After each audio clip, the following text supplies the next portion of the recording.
Anong sabi ni Baste? Utang na loob daw ni Bongbong Marcos sa mga Duterte kung bakit siya nakabalik bilang presidente ng Pilipinas. Teka, anong sabi?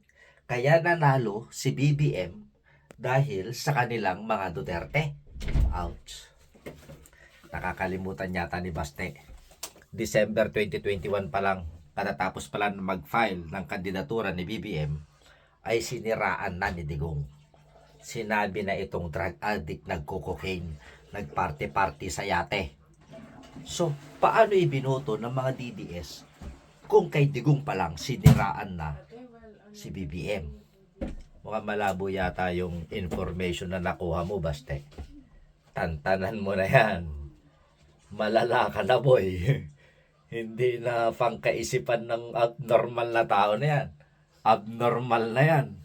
Diyos ko, kung ano sinasabi mo. Kabaliktaran. Walang utang na loob si BBM sa inyo kung hindi sa taong bayan. Hindi pa kayo politiko sa lipunan.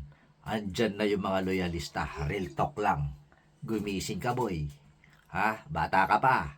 May pag-asa ka pa magbago, hinayupak ka. Subscribe to my YouTube channel. Babush.